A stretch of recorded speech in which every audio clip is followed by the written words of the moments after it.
Chers fidèles, quelques annonces. Aujourd'hui, la fête de l'Ascension de notre Seigneur, fête d'obligation.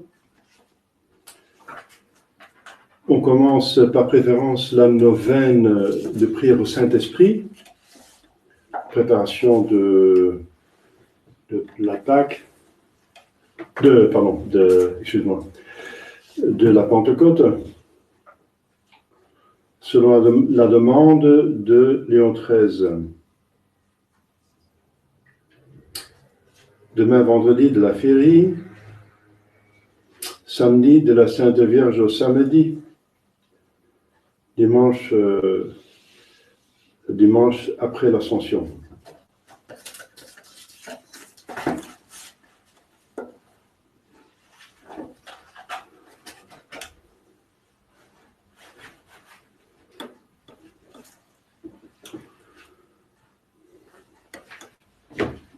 Au nom du Père et du Fils et du Saint-Esprit, ainsi soit-il.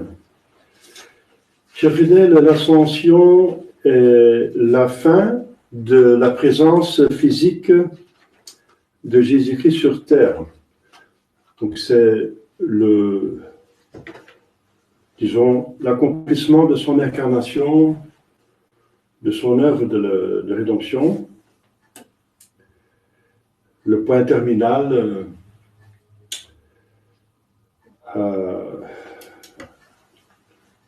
au moment de l'incarnation, c'est le 25 mars, Dieu est devenu homme, donc d'une certaine façon venu sur terre dans son humanité, et maintenant, dans son humanité, il remonte au ciel, vers son Père. Et quand il est venu, il est venu avec des promesses, avec un grand espoir de nous sauver. Et maintenant, encore, c'est la fête de l'espoir. Parce que maintenant, il nous donne l'espoir à nous d'aller où lui il est, d'aller au ciel. Cette fête, c'est une fête de l'espoir. De l'espoir parce que l'espoir a comme objet le ciel, mais aussi les moyens d'y aller. Et Jésus nous a obtenu les moyens d'y aller. Et en ne restant pas sur terre, il emphase, il insiste à ce que le but de cette vie, c'est pas de s'établir ici sur terre dans une vie heureuse, comme si c'était définitif. Il nous quitte pour nous précéder là où on doit aller. Donc on doit avoir nos yeux fixés sur notre amour, parce que là où est l'amour, le cœur est là. Le cœur est là où notre amour est. C'est une loi c'est une loi physique. C'est une loi physique. Ou plutôt psychologique, dont saint Thomas parle. Et Jésus aussi, il dit là où est votre cœur, votre amour, votre cœur est là. Il dit ça par rapport à Dieu et le mammon, n'est-ce pas? On l'a même trouvé chez un avare, c'est un miracle, mais c'est pour montrer cette vérité, que Dieu a fait ces miracles, qu'après la mort d'un avare, ils ont trouvé son cœur dans son coffre d'argent et de pièces d'or. Son cœur était là, ça veut dire qu'il n'était pas au ciel. C'est pour montrer que, voilà. C'est vrai que notre amour est là, notre cœur est là où notre amour est. Jésus est notre amour, forcément, n'est-ce pas? Encore Aristote dit, c'est naturel qu'on a un Dieu au-dessus de tout. C'est même pas surnaturel. C'est naturel qu'on peut connaître Dieu et qu'on l'aime au-dessus de tout. Et pourquoi les gens ne font pas ça maintenant, apparemment? Parce qu'ils se plongent dans l'occupation des créatures, ils oublient le Créateur. Eh bien, c'est à cause de la chute originelle, à cause de la triple concupiscence. Ils sont occupés avec les choses de cette vie, n'est-ce pas, qui sont apparemment plus importantes que s'occuper du ciel, d'aller au ciel. Et tout le reste sont des moyens.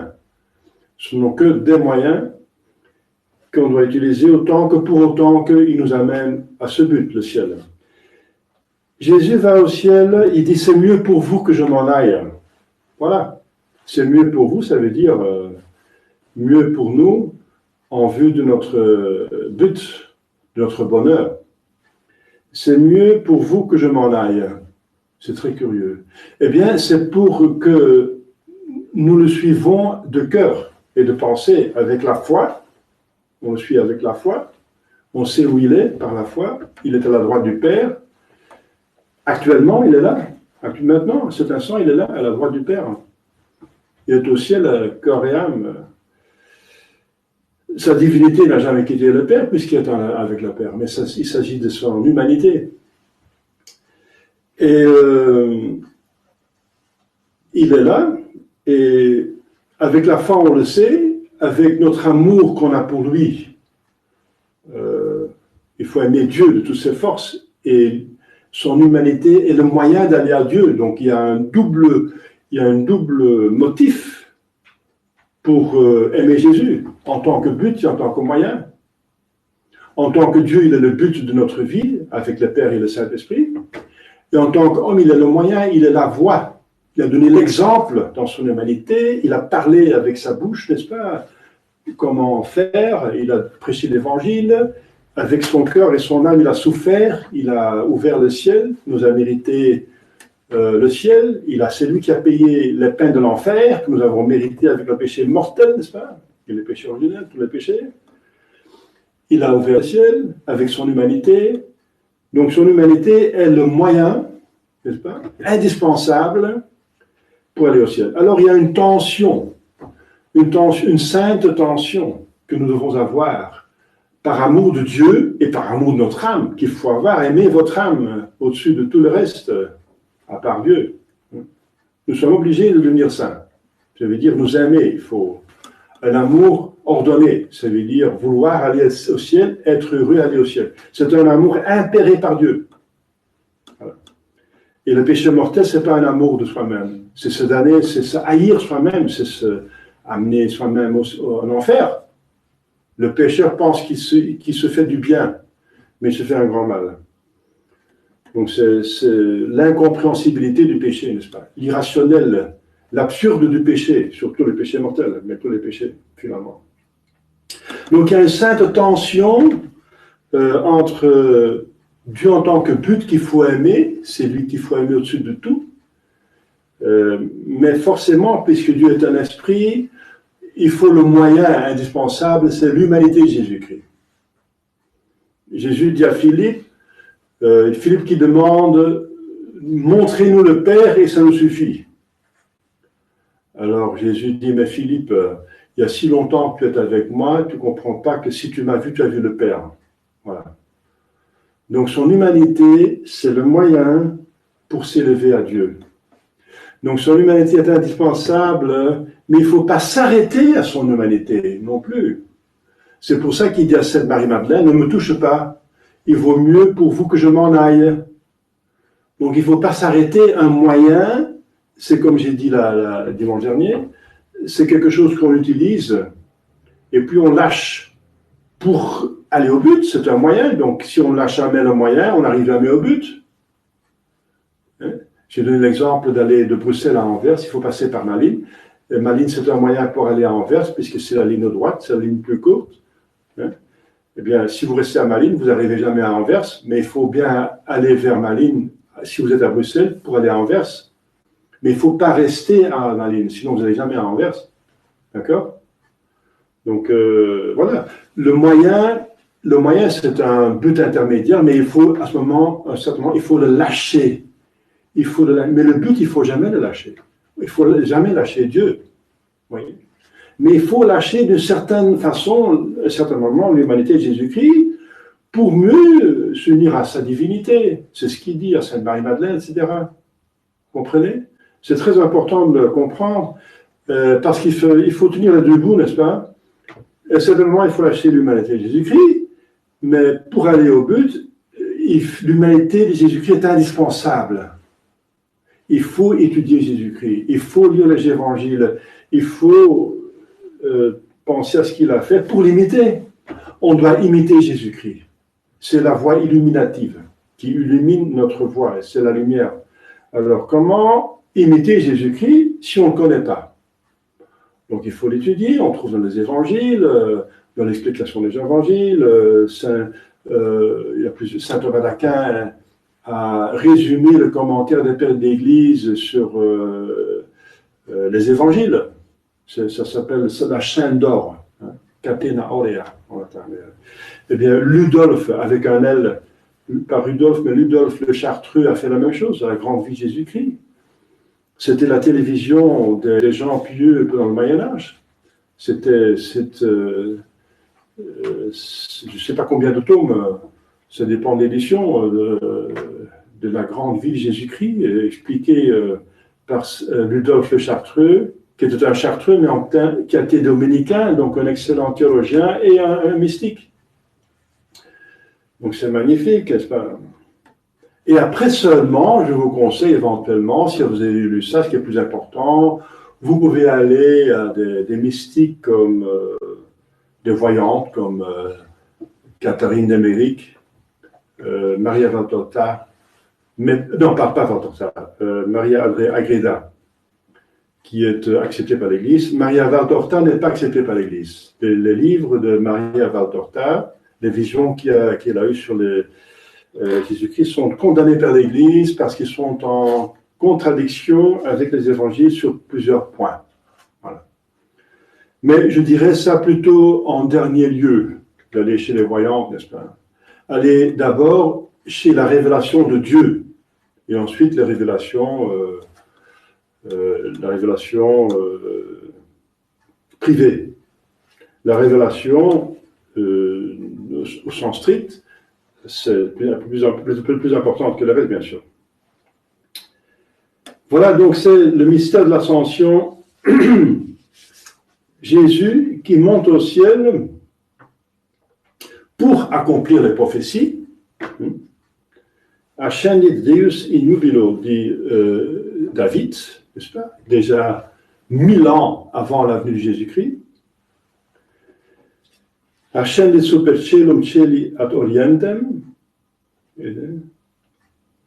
Ensuite, il monte au ciel pour glorifier son humanité qu'il a bien méritée. Il va recevoir la récompense en tant qu'homme dans la gloire du ciel, la plus grande gloire qui revient à une créature.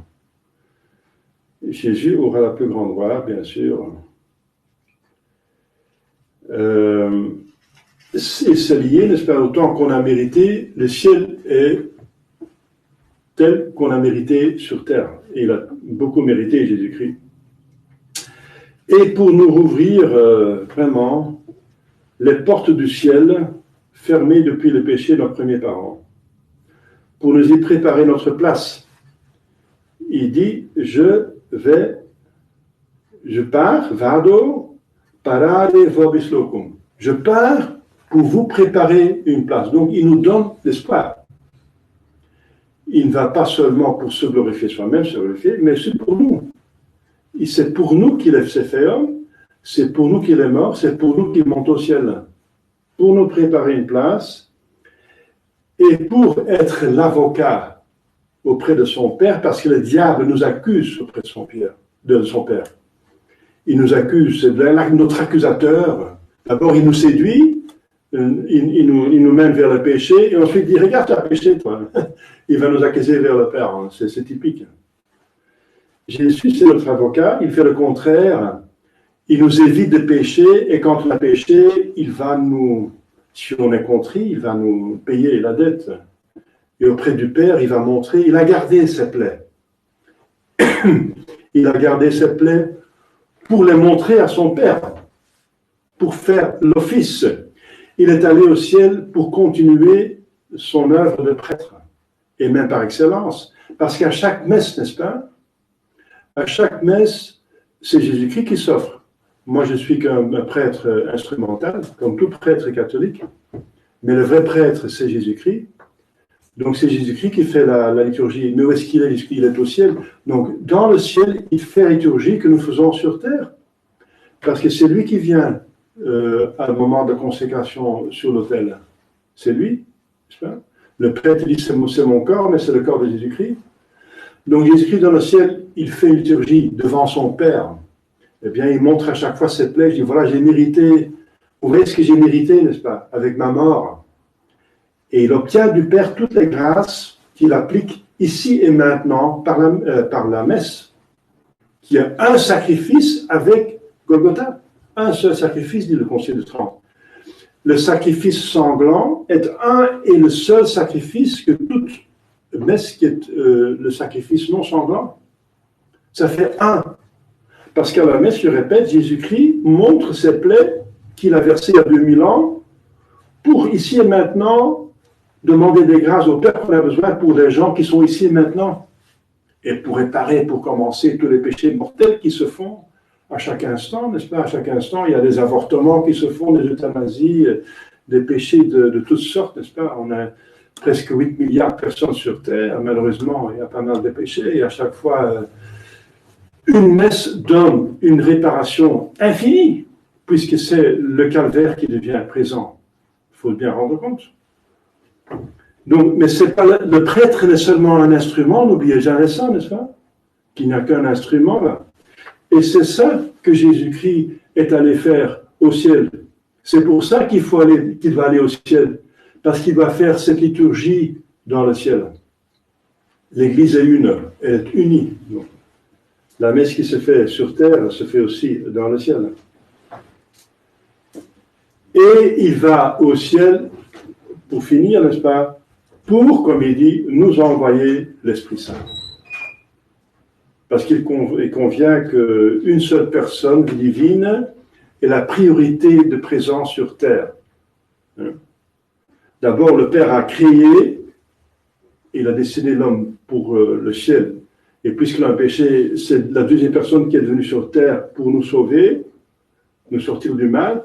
Et ensuite, il a envoyé l'Esprit Saint pour faire du bien, pour nous sanctifier. Jésus nous a sauvés, l'Esprit Saint vient pour nous sanctifier. Voilà. Donc, c'est en résumé un petit peu les fruits de ce mystère qu'il faut méditer pour justement enterrer ces fruits d'espérance et d'imitation de Jésus-Christ et qu'on s'occupe du ciel, disons uniquement du ciel. Parce que si on occupe des choses de la terre, c'est toujours en vue du ciel, forcément, puisque ce ne sont que des moyens. Donc, la grande leçon pour nous, c'est notre grande occupation, c'est le ciel. Et tout le reste est en fonction du ciel. C'est une orientation fondamentale qu'il faut avoir. Sinon, on n'est pas chrétien, on n'est païen, n'est-ce pas, qui s'occupe, qui s'installe sur terre. On est sur terre pour jouir. Voilà, c'est ça le païen. Non, on est sur terre pour mériter, parce que le mérite, de votre mérite dépend le ciel. Vous aurez tel ciel que vous aurez tel mérite. Et c'est par le mérite que vous allez au ciel. Et vous avez un tel ciel qui aura tel mérite. Et le mérite se fait par deux choses. Par la grâce de Dieu, bien sûr, parce que c'est lui qui a mérité, mais qui demande la collaboration de votre bonne volonté, votre volonté libre. Il y a deux choses, votre volonté libre. Il faut aimer Dieu avec toutes ses forces, c'est votre volonté, mais il faut prier et compter sur Dieu parce que tout dépend de sa grâce. Et comme ça, c'est comme ça qu'on mérite. Voilà, c'est très riche, n'est-ce pas?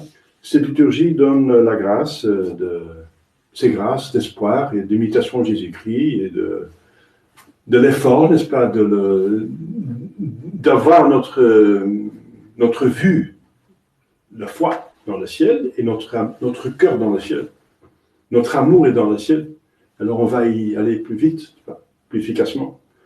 Demandons à la Sainte Vierge, n'est-ce pas, de l'imiter dans son imitation de Jésus-Christ, qui est parfaite, n'est-ce pas?